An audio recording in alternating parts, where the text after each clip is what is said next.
லைட்டாக பீதியாக இருக்குது. ஹாய், எல்லாருக்குமே வணக்கம். தேங்க்யூ. ஸோ நிறையா பேருக்கு தேங்க்யூ சொல்லணும், அதனால் மொத்தமாக தேங்க்யூன்னு சொல்லி முடிச்சிடுறேன். ஏன்னா சில பேரை விட்டுருவேன் நான். அதுக்கப்புறம் திரும்ப வந்து இப்போ 2-3 நாளாக இப்போ தான் அடித்து விட்டாங்க, திரும்ப அடமலை மாதிரி திரும்ப போட்டு அடிக்க ஆரம்பிச்சிருவாங்க. அதனால் எல்லாருக்குமே ரொம்ப ரொம்ப நன்றி. முக்கியமாக சொல்லணுன்னா 2 பேருக்கு நான் ரொம்ப தேங்க் பண்ணணும். ஒன்று ஏஜிஎஸ் என்டர்டெயின்மெண்ட், அவங்க தான் வந்து இந்த வாய்ப்பை எங்களுக்கு கொடுத்தாங்க, எனக்கும் வருஷத்துக்கும். அவங்களுக்கு ஒரு பெரிய பெரிய நன்றி. இன்னொன்று அஸ்வத் ப்ரோ. அசோக் ப்ரோ எப்படின்னா, இது அவங்க எனக்கு தெரிஞ்சு அவர் ஒரு 20 இன்டர்வியூ கொடுத்தாங்கன்னா அந்த 20 இன்டர்வியூலையும் இதை மறக்காமல் ரைம்ஸ் மாதிரி எல்லாத்துலேயும் சொல்லிட்டாரு. அவருக்கு 2 lakhs சப்ஸ்கிரைபர் இருக்கும் போது நான் அவரை கொடுத்தேன் அப்படின்னு எல்லா இன்டர்வியூலையும் அதை சொன்னார். அதனால் உண்மையிலே ஒரு 2 lakhs சப்ஸ்கிரைபர் இருக்கும் போது கூப்பிட்டாரு. இன்னும் சொல்ல போனால் நம்ம சேனல் ஆரம்பித்து 11,000 சப்ஸ்கிரைபர் இந்த மனுஷன் தான் எங்களுக்கு. அதனால் என்றைக்குமே அதை நாங்கள் மறக்க மாட்டோம். ஃபஸ்ட்டு தடவை டார்லிங் கதை சொல்கிறதுக்காக ஆஃபீஸ் கூப்பிட்டாரு டார்லிங். போய் உட்கார்ந்தோன்னே என்னென்னமோ நிறைய பேசினார். ஆனால் எனக்கு ஒன்றுமே புரியல. சரி, okay, done, you are the right guy அப்படின்னாரு. சரி, ஓகே, அப்போ நான் செலக்டா அப்படின்னு கேட்டேன். செலக்ட் தான் போ அப்படின்னாரு. போய் அடுத்த நாள் இவனை கூப்பிட்டு வர சொன்னார்.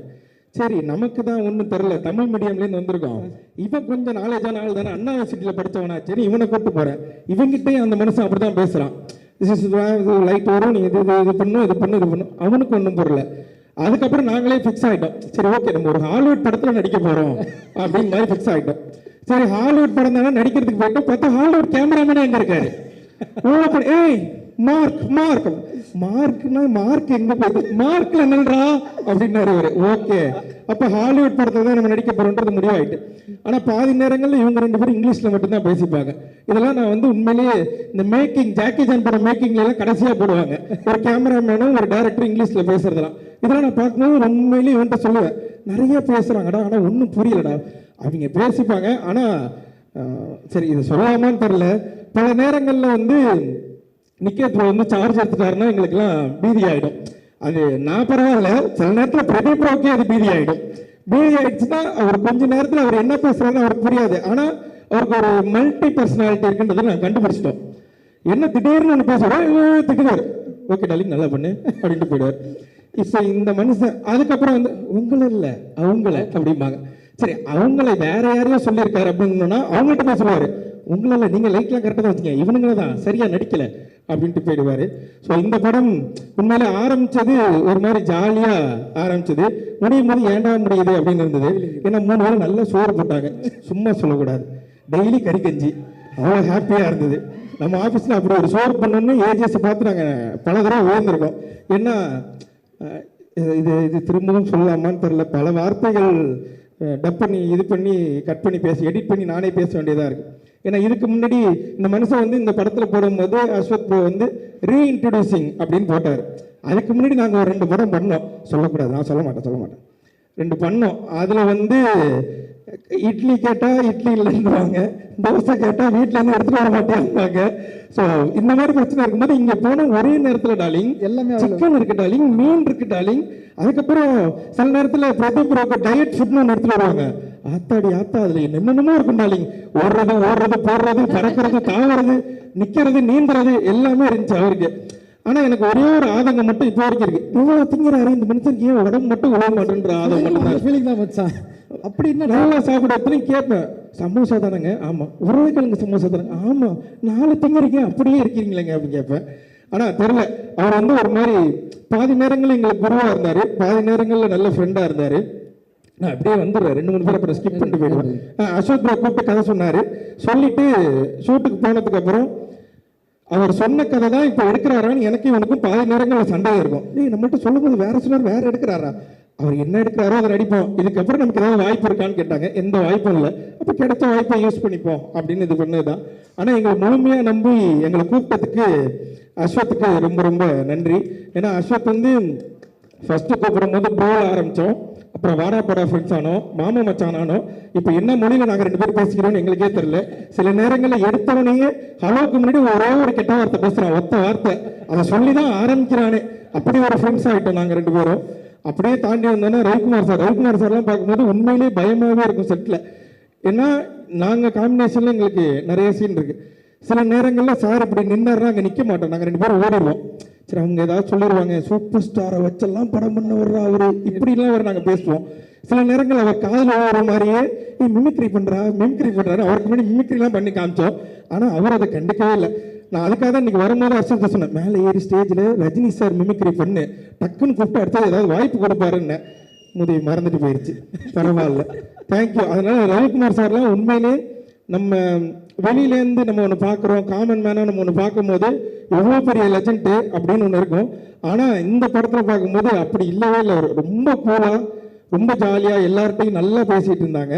பார்க்கும்போது உண்மையிலே பெருமையாக இருந்தது. நான் எங்கள் அப்பாட்ட ஃபோன் பண்ணி சொன்னேன், அப்பா நீ என்னை படையப்பா படத்துக்கு கூட்டு பண்ணியில்ல, ஆமாம் ஆமாம் அதோட டேரக்டர்லாம் இருக்காருப்பா இங்கே அப்படிலாம் சொன்னேன். எங்கள் அப்பா நம்ப மாட்டேன்ட்டார்.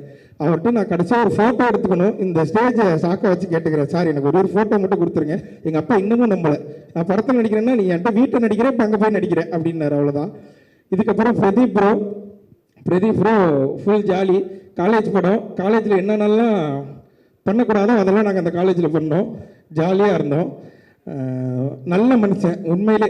எந்த இதுவுமே இருக்கு, நான் அந்த ஸ்டார்டமில் இருக்கேன், நான் ஹீரோ, இது மாதிரி எந்த இதுவுமே அவர் கிடையாது. அவர் டீமில் ஒருத்தரை எங்களை உள்ளே போன அன்னைக்கே சேர்த்துக்கிட்டார். நிறைய விஷயங்கள் ஷேர் பண்ணுறதா இருக்கட்டும், அவர் பண்ண ஷார்ட் ஃபிலிமில் ஆரம்பித்து இப்போ அவருக்கு நடக்கிற அவரோட கதைகள் வரைக்கும் எல்லாத்தையுமே எங்கள்கிட்ட சொல்லுவார். அது மாதிரி எங்களுக்கு ஏதாவது ஒன்று, இது தலைவா, இது என்ன பண்ணலாம், இது என்ன பண்ணலாம்னா இதை இப்போ பண்ணிடாதீங்க, இது கரெக்டான க்ரோத்தாக இருக்காது, இதை பண்ணதுக்கப்புறம் தான் நீங்கள் இதை பண்ணணும் இப்படின்ற மாதிரி எங்களுக்கு ஒரு பயணியராக நின்று, அதுவும் எங்களுக்கு முன்னாடி இருந்த ஒரு யூடியூபராக அவரை நாங்கள் ஃபீல் பண்ணோம். ஸோ ஒரு மூத்த யூடியூபர் எங்களுக்கு அடுத்தது அதை அவங்க கொடுத்தாங்க. மித்தபடி எனக்கு இங்கே இன்றைக்கி தான் நிறைய பேர்த்த பார்த்தேன், அதனால் எனக்கு பாதி பேர்த்த தெரியாது. இதுக்கெல்லாம் இவங்க எல்லாருக்குமே ரொம்ப நன்றி. அதையும் தாண்டி இந்த பின்னாடி உட்கார்ந்துருக்கவங்களுக்கு ரொம்ப ரொம்ப நன்றி, தேங்க்யூ. நீங்கள் வீடியோ பார்த்தீங்க, அந்த வீடியோ மூலயமா கொஞ்சமாக ஏதோ பேர் கிடச்சிது, அந்த பேர் எடுத்துகிட்டு வந்து இன்றைக்கி இந்த இடத்துல நிற்கிறோம். ஸோ 21ஆம் தேதி டிராகன் படம் தியேட்டரில் ரிலீஸ் ஆகுது. எப்படி யூடியூப்பில் பார்த்தீங்களோ அதே மாதிரியே தியேட்டர்லேயுமே வந்து இந்த படத்தை பார்த்துட்டு கண்டிப்பாக உங்களுக்கு எல்லாருக்கும் பிடிக்கும், சப்போர்ட் பண்ணுவீங்கன்னு நினைக்கிறேன். நன்றி, thank you darling. Thank you darling. But இன்ஸ்டாவில் ஒரு ஸ்டோரி அப்போ போட்டிருந்தார் இயக்குனர், இந்த மாதிரி இந்த வருஷத்தோட பெஸ்ட்டு நடந்த விஷயங்கள் அப்படின்னு சொல்லி நிறைய விஷயங்கள் கோட் பண்ணுறப்போ ஒரு தடவை உங்களை கோட் பண்ணி ஏதோ ஒரு ஸ்டோரி போட்டிருந்தார். அதை பார்க்கும்போது அவ்வளோ சந்தோஷமாக இருந்தது. அந்த ஸ்டோரியை பார்த்தோம். இன்றைக்கி இப்படி டிராகன் ஸ்டோரியில் உங்கள் 2 பேரையும் பார்க்குறது எங்களோ சந்தோஷம். ஸோ நிறைய விஷயங்கள் தொடர்ந்து உங்களுக்கு சூப்பராக நடந்துட்டு இருக்கு, சுற்றி அவ்வளோ நல்ல நண்பர்கள் இருக்காங்க. ஒரே ஒரு கேள்வி, லைஃப்பில் ஃப்ரெண்ட்ஷிப் எவ்வளோ முக்கியமாக எங்களோட டார்லிங் பார்க்குறாரு அப்படின்றது மட்டும் சொல்லணும், இப்படி இந்த மேடை வந்து நிற்கிறதுக்கு. ஏன்னா படத்துலையும் அவ்வளோ சூப்பராக சக்ஸஸ் தேடி போகிற ஒரு ஃப்ரெண்டு, இப்போ ஒரு சம்பளம் காசு இல்லைனா கூட ஏன்டா எங்ககிட்ட வாங்கி கொடுக்குறன்ற அளவுக்கு ஒரு நல்ல நண்பராக இருக்கீங்க. ஸோ நட்பை எங்கள் விஜய் சேது எப்படி பார்க்குறாரு?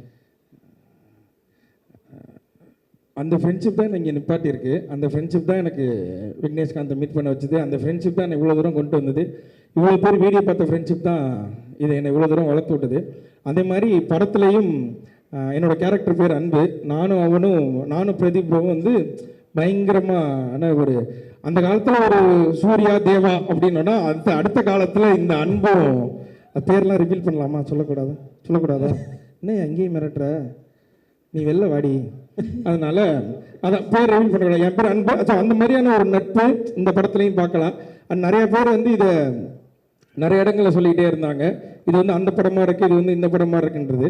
ஆனால் இது நான் பார்த்துட்டேன், அதனால் சொல்கிறேன், நீங்கள் யோசிக்கிற எந்த படம் மாதிரியும் இருக்காது. இது புதுசாக ஒரு நல்ல படமாக உங்களை என்டர்டெயின் பண்ணுற படமாக தான் இருக்கும். அதில் நான் ஷுவராக சொல்கிறேன். தேங்க்யூ. Thank you bro, thank you. அனைவருக்கும் வணக்கம். சாரி புரியல. எல்லாருக்கும் வணக்கம். இங்கேருந்து பார்க்கும்போது தான் தெரியுது இவ்வளோ பேர் இருக்கீங்கன்னு. ரொம்ப ரொம்ப நன்றி. முதல்ல இந்த படத்தில் என்னை நடிக்க கூப்பிட்ட அஸ்வத் சாருக்கு ரொம்ப ரொம்ப நன்றி. அப்புறம் இந்த படம் ப்ரீ ரிலீஸ் ஈவெண்ட் கூப்பிட்ட அஸ்வத் சாருக்கு ரொம்ப ரொம்ப நன்றி.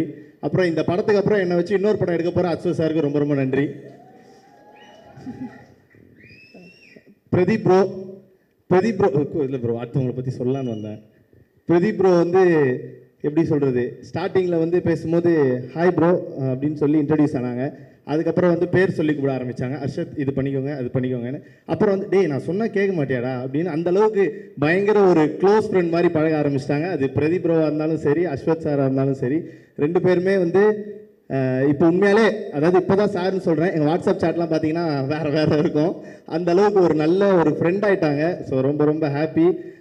டிராகன் பெரிய படம், இந்த பெரிய படத்தில் கண்டிப்பாக நானும் ஒரு ரோலாக இருக்கேன் அப்படின்றதுக்கு ஏஜிஎஸ் என்டர்டெயின்மெண்ட்க்கு ரொம்ப ரொம்ப நன்றி. Thank you ma'am. வேற என்ன பேசுறது இல்லை, மேடைன்னு வந்துட்டா சார், நான் கொஞ்சம் அடக்கமான பையன். ஒரு சில கேள்விகள் உங்ககிட்ட கேட்கணும் அப்படின்னு ஆமா, ஆசை டெல்லிங். நீங்க அடக்கமான பையனாவே இருக்கு. நான் வந்து கேள்வி கேட்டு தெரிஞ்சுக்கிறோம். ஆனா இந்த அடக்கம்லாம் நாங்க கேள்விப்படலையே. நிறைய டிமாண்ட்ஸ் எல்லாம் வச்சிங்க.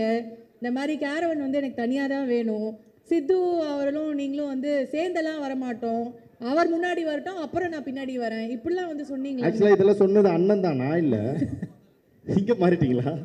ஓகே, இல்லை அந்த மாதிரி காட்டுவீங்கன்னு தெரிஞ்சு அங்கே போயிட்டாருன்னு இல்லை நினைக்கிறேன். இல்லை அந்த மாதிரி எதுவுமே சார் அப்படி ஏதாவது சொன்னோமா சார்?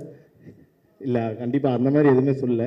ஏன்னா நமக்கு வந்து இந்த மாதிரி ஒரு வாய்ப்பு கிடைக்கிறதே பெரிய விஷயம். அதில் நம்ம சொல்லி கெடுத்துக்க வேணாம். ஏன்னா நமக்கு ஃபஸ்ட்டு சனியே நம்ம வாய் தான், அதனால தான். ஓகே சார், ரெண்டு பேரில் யார் டல்லிங் நிறைய டேக் வாங்குவா? ஏன்னா நீங்கள் அந்த அடிக்கடி இன்டர்வியூஸில் சொல்லுவேன், அண்ணன் ஏன்னா இப்படி டேக் வாங்குறீங்கலாம் சொல்லுவேன். ஸோ 2 பேரில் யார் நிறைய டேக் வாங்குனீங்க? இதுக்கான பதில் டேரக்டர் சார் தான் சொல்லுவாருன்னு நினைக்கிறேன். ஆனால் ஆக்சுவலாக என்னென்னா, நான் ஒரு டேக்கில் பண்ணிடுவேன், அவர் தான் ஒரு 6 டேக் கேட்பாரு. அது ஆமாம், டேரக்டர் சார் தான். நான் 1 டேக்கில் பண்ணிடுவேன், அவர் வந்து இல்லைடா கொஞ்சம் இப்படி மாற்றலாம் இப்படி மாற்றலாம்னு சொல்லி 6 டேக் கேட்பாரு. அதுக்கப்புறம் ஒரு 7 8ன்னு போய் அப்புறம் நிக்கேட் சார் டென்ஷன் ஆகிடும். Why should I take the camera man, just lift up அப்படின்னு இங்கிலீஷ்லாம் பேசுவார். ஆனால் நிக்கேட் சார் உண்மையாலே மைக் எடுத்து ரொம்ப சாதுவாக பேசினது இந்த மேடையில் தான். ஷூட்டில் அப்படி கிடையவே கிடையாது. நான் கூட அந்த சினிமா பார்த்து நல்லா நம்பிட்டேன் தான் போயிட்டேன். இல்லை ஆனால் பயங்கர எனக்கு என்னென்னா சார் அதுக்கு முன்னாடி வந்து சூறை போட்டு பண்ணியிருக்காங்க, இன்னும் பெரிய பெரிய படம்லாம் பண்ணியிருக்காங்க. கரெக்டாக எனக்கு ஃபர்ஸ்ட் நாள் அதில் வேற எது ட்ரைபாடு அந்த மாதிரி போட்டால் கூட சாருக்கு பெரிய ஒரு கஷ்டம் இருக்காது. ஷோல்டரில் தூக்கி வச்சிட்டாரு என்னோட ஷாட். அப்போ நான் வந்து நிற்கணும், ஒரு மார்க் கொடுக்குறாரு, நான் தாண்டி போய் அவர் மடியில் விழுவுறேன். ஏய் ஹியர் மேன் ஹியர் அப்படின்றாரு. சார் 1 மினிட் சார், ஸ்வெட் ஆகுது. அப்புறம் அவர் பார்த்துட்டாரு, ஒரு நிமிஷம் லைட்டாக ஆஃப் பண்ணுங்க தம்பி கொஞ்சம் பயப்படுறாப்புலன்னு சொல்லி வந்து அவரே எனக்கு ஸ்வெட்டெல்லாம் தொடச்சி விட்டு ஒன்றும் பிரச்சனை இல்லை, chill, we have time, we have everything அப்படின்னாரு. ஓகே சார், ஒன்றுமே புரியல, நான் போயிடுறேன் சார் அப்படின்னு சொன்னதுக்கப்புறம் தான் சார் ஓகே அப்படின்னு சொல்லி அதுக்கப்புறம் ஜாலியாக ஃப்ரெண்ட் ஆகி லாஸ்ட் நாள்லாம் எனக்கு பேக்கப்னு சொல்லும் போது யாரெல்லாம் எனக்கு இப்போ கைத்தட்டினாங்கன்னு தெரியல, சார் எனக்காக பாட்டு பாடி hip hip hooray hip hip hooray அதெல்லாம் சொன்னார். ஸோ சாரோடய ஒர்க் பண்ணது ரொம்ப ரொம்ப ஹாப்பி. Thank you sir. அது நீங்க பேசுறதுலேயே வந்து நல்லா தெரியுது. டக்குன்னு வந்து இமிட்டேட் பண்ணி யார் எப்படி பேசுவாங்கன்னு கரெக்டாக சொல்லிடுறீங்க, சரியா?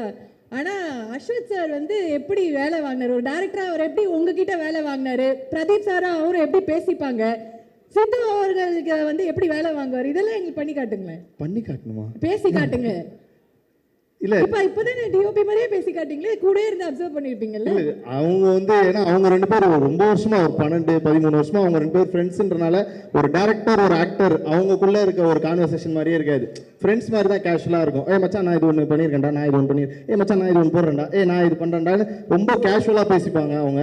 ஸோ அதை பார்க்கும்போது உண்மையாலே இப்படி ஒரு ஃப்ரெண்டு நமக்கு இல்லையே அப்படின்ற ஒரு ஃபீல் வரும். எப்படி இங்கேயே இருக்கார் பக்கத்துல, இப்படி ஒரு ஃப்ரெண்ட் நமக்கு இல்லையேன்ற ஃபீல் வரும். அவர் ஃப்ரெண்ட் இல்லைங்க, எங்கள் அண்ணன். அங்கேயும் அண்ணனாக தான் இருந்தாங்க, அதுக்கப்புறம் இதே மாதிரி தான் இருந்தாங்க. பட் மச்சான் இது நம்ம ஞாபகம் வச்சுக்கிறோம் telling. But anyway thank you telling. எங்களுக்கு என்ன ரொம்ப ரொம்ப சந்தோஷம்னா, நாங்கள் பார்த்து ரசிக்கிற 2 பேரை இன்னைக்கு வெள்ளித்திரையில் பார்க்க போகிறோம், ரசிக்க போகிறோம், கொண்டாட போகிறோம். அவ்வளோ பெரிய சந்தோஷம். கண்டிப்பாக ஒவ்வொரு கைத்தட்டலும் உங்களோட உழைப்புக்காக கிடைக்கிறது தான். Lots of love to you. இன்னும் பல படங்கள் உங்களை பார்க்க அண்ட் டிராகன் ஸ்க்ரீனில் என்ஜாய் பண்ண எங்களை மனமார்ந்த வாழ்த்துக்கள் telling. Thank you and love you. ரொம்ப ரொம்ப நன்றி எல்லாருக்கும். டிராகன் படம் February 21 ரிலீஸ் ஆகுது. எல்லாரும் திரையரங்கில் பார்த்து உங்களுடைய சப்போர்ட் கொடுங்க. Thank you, love you all. Thank you so much.